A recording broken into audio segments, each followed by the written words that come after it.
Good evening. Welcome to the Fright Files. My name is Chris Harmon, but you can call me Dr. Fright. Tonight, you will hear two specific stories that really dive deep into the depths of darkness. These stories are so terrifying, you may find it hard to sleep afterwards. And as always, before we begin here tonight,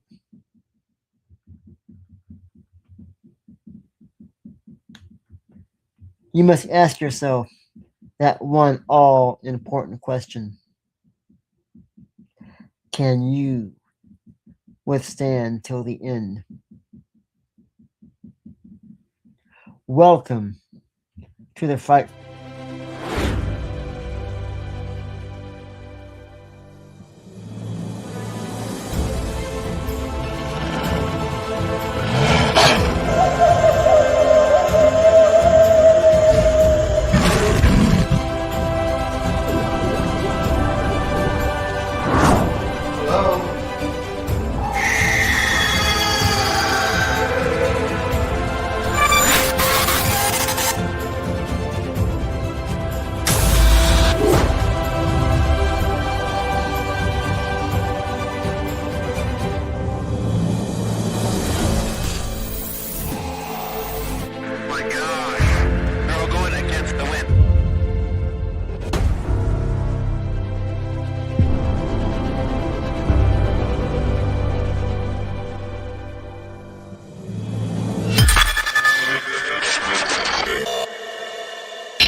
Let's begin with tonight's first story.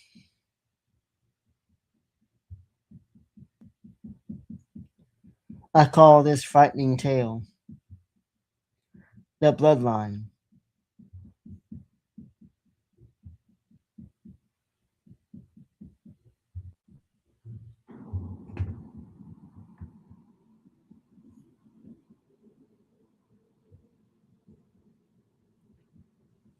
In the sleepy town of Cinderbrook, where everyone knew each other's names, there was an unspoken rule.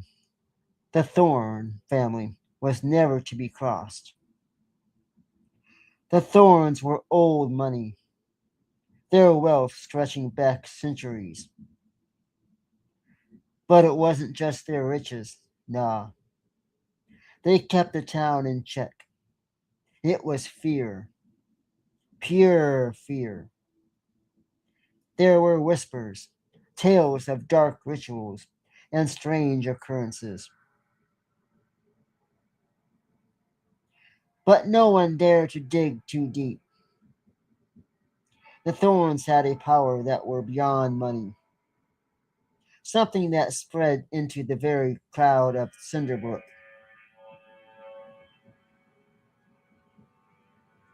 Carla, a journalist from the city, didn't believe in such nonsense. She had been sent to Cinderbrook to investigate the family, to uncover the truth behind the rumors. She arrived with a sense of excitement, eager to expose what she thought was nothing more than a small town legend. But as she began her investigation, she found the town was more resistant than she expected. Doors were closed in her face, and the one friendly townspeople became cold and distant. Undeterred, Corella decided to visit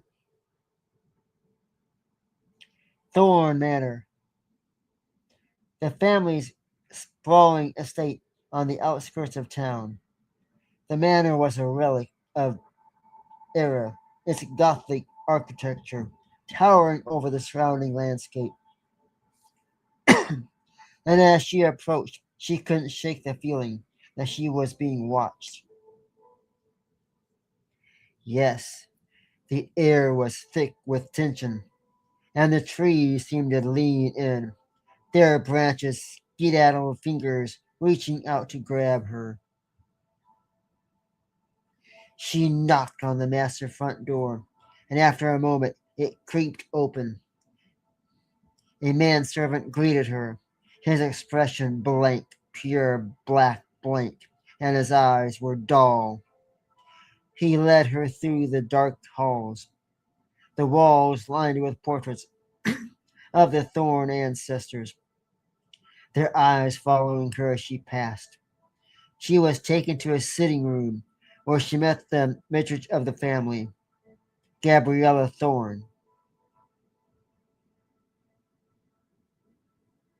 Gabriella was an imposing woman, her features sharp, her eyes cold. Her welcomed Carla with a smile that didn't reach her eyes, offering her tea and polite conversation.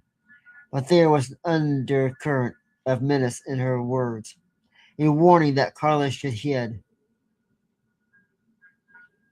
The conversation turned to the history of the Thorns, and Gabriella spoke of their bloodline with reverence, hinting at secrets that had been passed down through generations.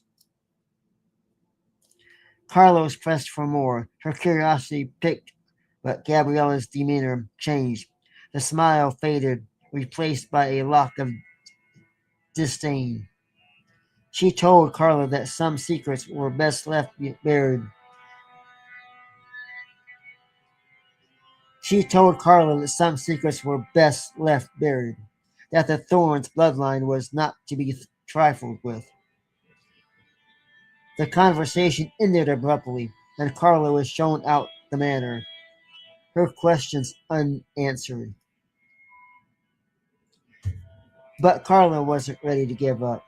The night she turned to Thorn Manor, determined to find the truth. She returned to Thorn Manor that night. She snuck in through a side entrance, making her way through the darkened halls. The manor was eerily silent, the air heavy with a scent of dust and decay. She reached the library, where she had noticed a peculiar painting earlier that day. A portrait of a man with eyes that seemed too alive to knowing. As she approached the painting, she saw that it had changed. The man's eyes were now bloodshot, his expressions one of rage. A chill ran down her spine, but she faced herself to the locked door. She forced herself to look closer. Behind the painting, she found a hidden door leading down the depths of the manor. The stairs were steep, the air growing colder as she descended. The walls were damp, the stones thick under her fingers. She could hear a faint chanting echoing from below, a sound that filled her with dread. She reached the bottom and found herself in a massive underground chamber, lit by torches that cast long flickering shadows.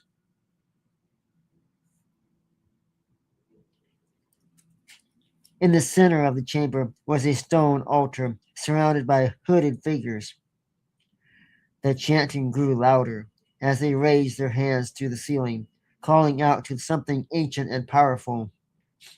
Carlo's breath caught in her throat as she saw what lay on the altar, a young woman unconscious, her wrist bound by iron shackles. The figure in the center removed their hood, revealing Gabriella's Thorn's face, her expressions one of manic glee. Carlo tried to back away, but her foot slipped on the damp stone and she stumbled. The chanting stopped, and all eyes turned to her.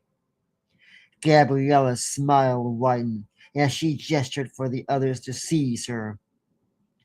Carlo was dragged to the altar, her heart pounding in her chest.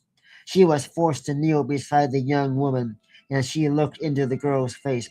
She realized with horror that it was her own.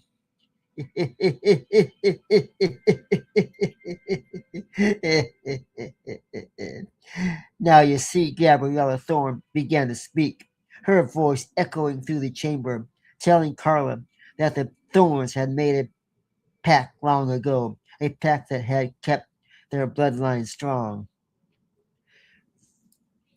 The ritual required a sacrifice, a life taken to extend the life of the next generation.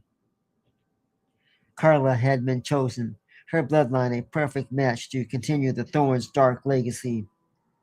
The hooded figure chanted louder, their voices rising in crescent of madness. Carla struggled, but the iron grip of her captors held her in place. Gabriella Thorne raised a dagger, its blade gleaming in the torchlight, and as she brought it down, Carla screamed, but the dagger never struck. The young woman on the altar opened her eyes, a lack of determination on her face. A look of determination plagued her face. She raised her hands, breaking the iron shackles with a surge of unnatural strength. The chamber was flooded with light, and the hooded figures were thrown back as if by an invisible force. Gabriella's Thorne's face twisted in shock as the young woman raised from the altar, her eyes glowing with an otherworldly power. The young woman turned to Carla, her voice calm and strong. She told her that the Thorns' pact had been broken, that their bloodline would end tonight. She raised her hand, and the chamber began to shake, the walls crackling as the ceiling covered in the hooded figures. The hooded figures screamed as they were crushed by falling stone, their bodies dissolving into ash. Carla watched in awe as the young woman walked towards Gabriella Thorne, who was now covered in fear.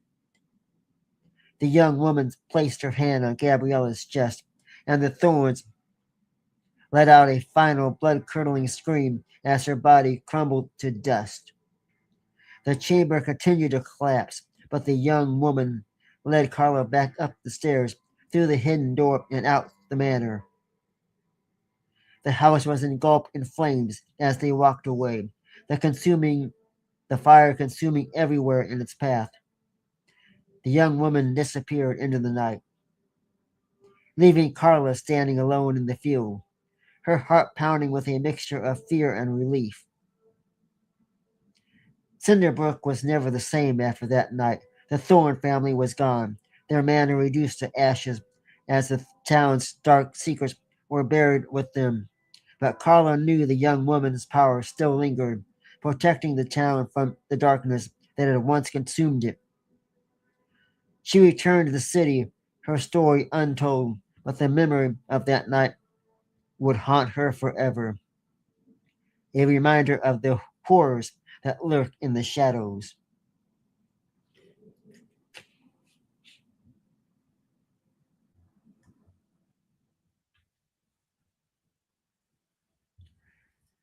We hope you enjoy that frightful tale, that tale that brings fear down the spines, a tale that shivers when you think of it, and that story will linger in your bones for many days to come. Let's go to the chat room and say hello to all of our Frightful fans. Hello, everybody. Welcome to the Fright Files. Let's see if you can make it through this next tale coming up as we go from one frightful tale to the next. Everybody in the chat room are fans of the Fright Files, and have been here since day one. And tonight you are hearing two of the most frightful tales you've ever heard in your existing life.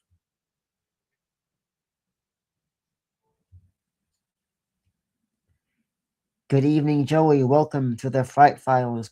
We hope you enjoy this frightful tale of two scary, horrifying tales.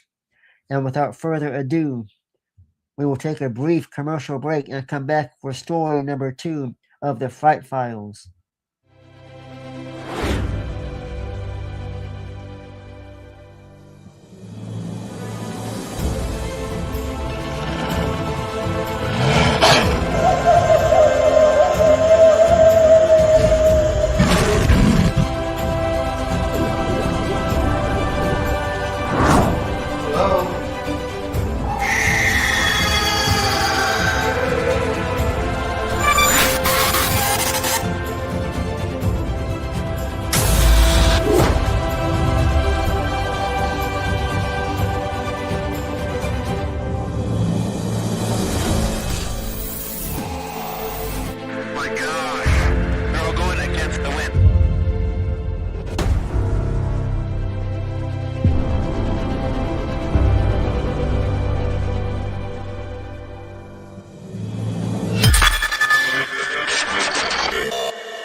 Welcome back to the Fright Files as we begin story number 2. Now, this story takes a very dark turn, a turn of twist, a turn of horror, a turn of the unthinkable.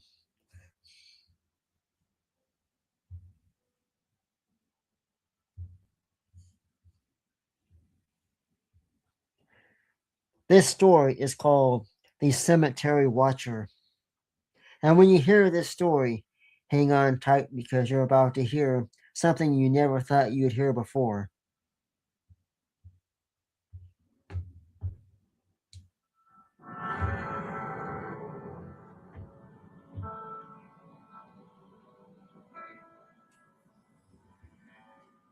You see, the old Willow Cemetery has long been a place of unease for the residents of the nearby town. The graves are ancient, the headstones weathered and cracked, their inscriptions barely legible. The cemetery is said to be watched over by a mysterious figure, a cemetery watcher who ensures the dead rest undisturbed. But the townsfolk whisper that the watcher is not a protector, but a harbinger of doom for those who dare to disrespect the dead.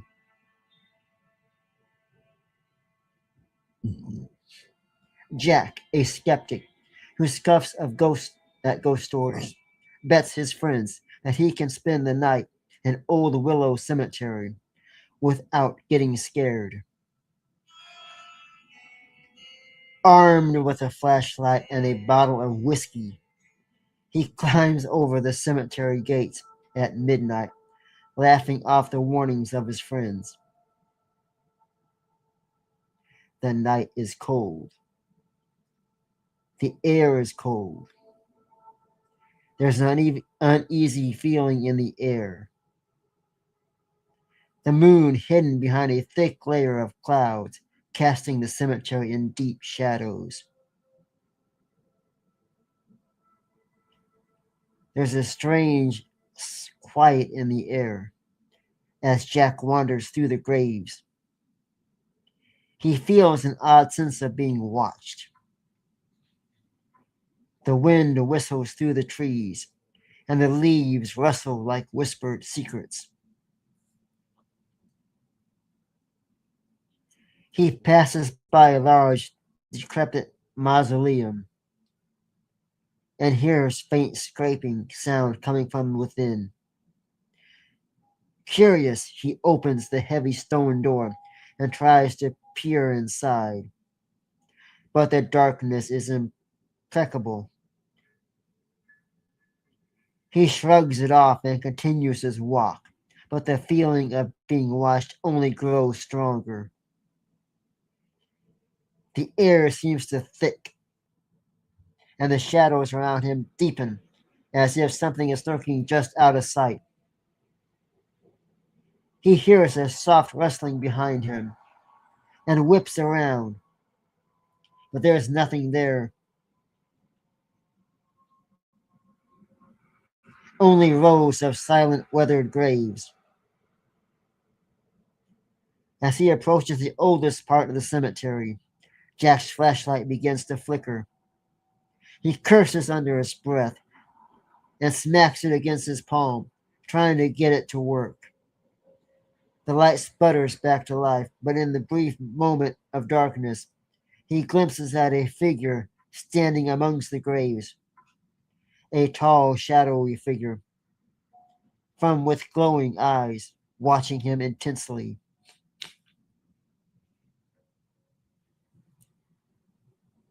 Jack Bravado begins to wane as the figure steps forward, its movement slow and deliberate.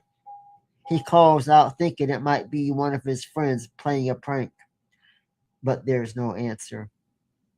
The figure is draped in tattered black robes, its face hidden in shadow. As it approaches, the air grows colder.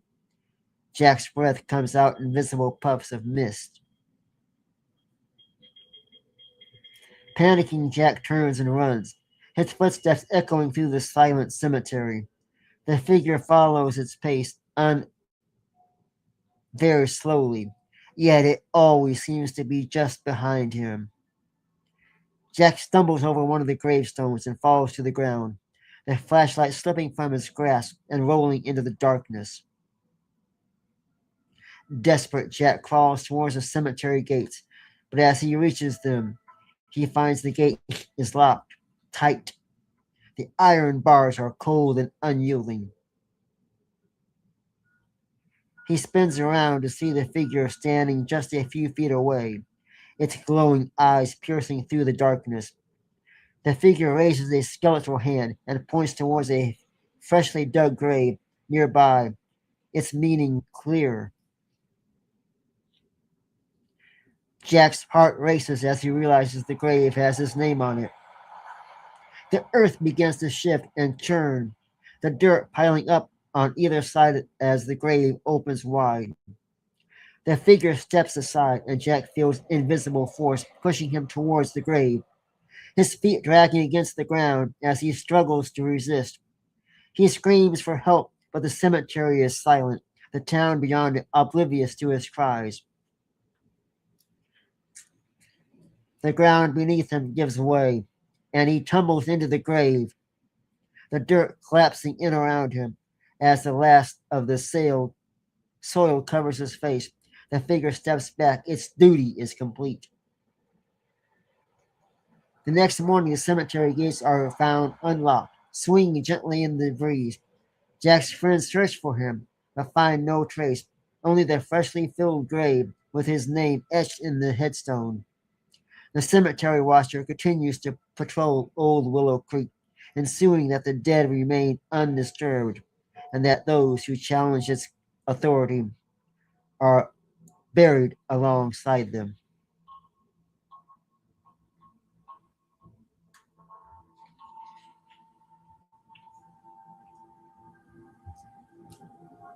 I hope you enjoyed this frightening tale of the cemetery. And for those of you who made it through both frightening tales, you are true fans of the Fright Files, and you are not afraid of the dark. Thank you for being here with me tonight. Thank you for being a fan of the Fright Files. Thank you for staying till the end of this two-story Fright Fest.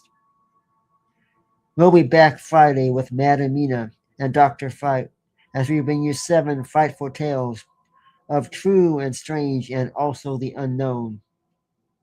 For Dr. Fright and everybody in the chat room, thank you for coming. This has been the Fright Files.